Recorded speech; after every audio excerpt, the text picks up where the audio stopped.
some tips and advice on reviving a rather sad looking fiddle leaf fig. So this beautiful fiddle leaf fig here was passed on to us by Wade's late grandmother, so it is something that I really want to revive and for us to have for as long as we possibly can. So with saying that, I'm going to do everything I can possible to get this looking a little bit more like this one over here. And get it back to good health. Now, these are two different types of fiddle leaves. Thank you, birds. This one here is a bambino, so it will stay smaller. So this one is great for indoors. They're both great for indoors, but for smaller spaces. And yeah, they're very easy to look after, and they still have that beautiful lush foliage that everyone loves the fiddle leaves for. Okay, so starting off, I would recommend it's a good idea before going guns blazing into just repotting and everything like that, is to give the plant a good thorough assessment. So from the get-go, I can see that there is a lot of damage to these poor leaves. So it's in the form of brown spots, which have spread around. This can be a number of things. The most common though for fiddle leaf figs is usually from overwatering. You will get these brown spots, brown dark spots that will end up spreading and making the leaves go really brown. So overwatering leaves your plant with something we call root rot. So that's a fungal disease, and it will keep spreading. The best thing you can do is stop watering your plant when you see these. Let that root ball dry out completely. Give it some time for that fungal disease to die back a bit, and to stop the spreading. So that is one thing that could have happened with this plant, which is most likely, as I said, it is very common for fiddle leaves. Another thing that would have caused this damage is that this plant was a house plant, but with some moving around and everything, it did find itself outside. It's starting to get a lot warmer in Sydney now, and we've had some really nice sunny days. So prior to it arriving here yesterday, it has been outside. So too much sun can do that. It could be leaf burn, could be a few things, as I said. I can tell you right now that the root ball is definitely not wet. It is very, very dry in there, and the soil is actually pulling away from the sides of the pot as well, which is a telltale sign that it is, one, too big for its pot, but also has no moisture in there. So continuing on with these leaves, what I'll be doing is pruning off all these damaged leaves. So the fiddle leaf fig is a plant that we all get and love because of its beautiful lush foliage. So I know it can be really daunting to prune off the leaves when they start to look a bit sad, especially when there's so many with so much damage.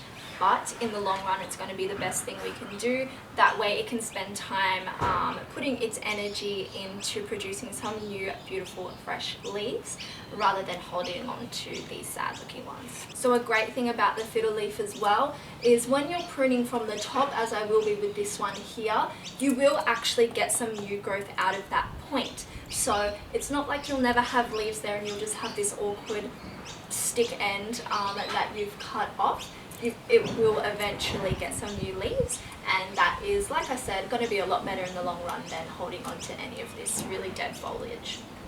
Now on this plant I can see there are some leaves that aren't as heavily damaged. So this one does have a little brown spot which has really dried out, but majority of the leaf is still reasonably healthy. I wouldn't say it's the best leaf I've ever seen, but it's one that I can probably keep on here and just monitor that spot. If I start to see it spreading as it starts to get watered and everything like that, I will remove it. But for now, it's alright. It's not too damaged, and we can keep it on. These ones are looking alright as well. A little bit of dryness on these, but again, I think that's more so because it hasn't been watered in a long time.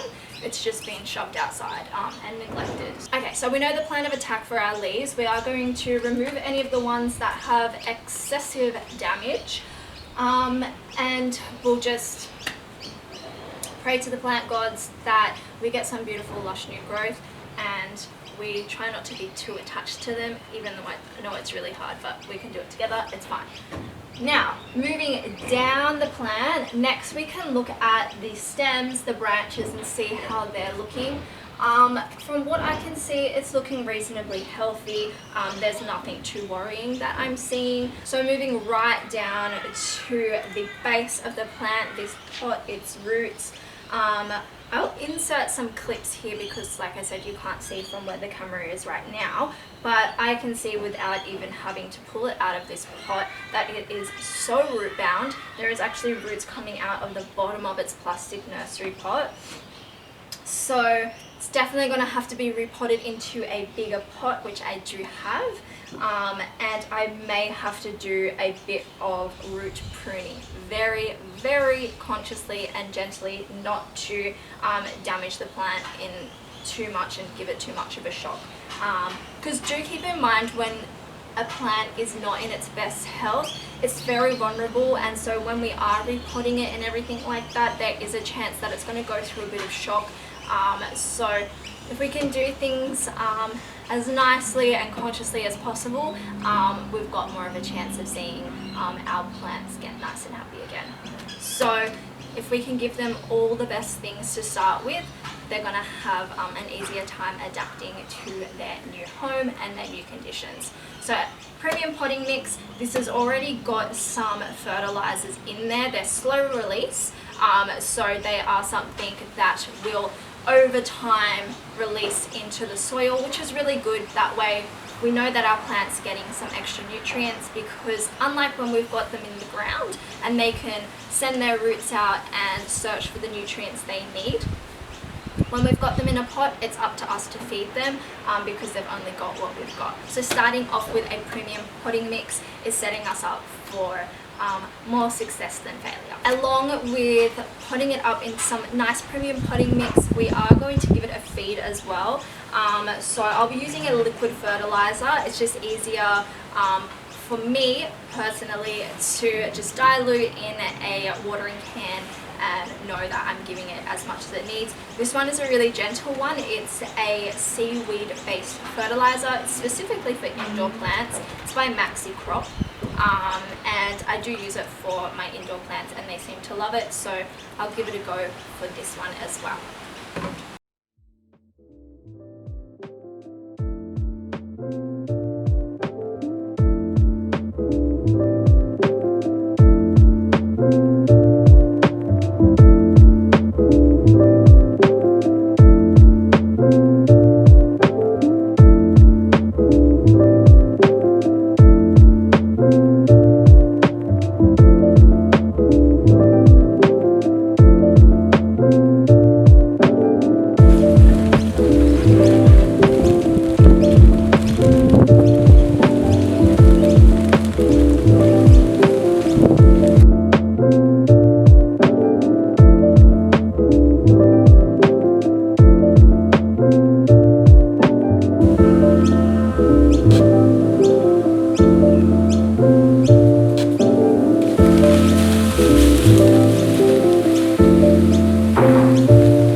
left to do now is clean up my mess, water it in, give it a feed, and I'll probably top it up with some cocoa peat.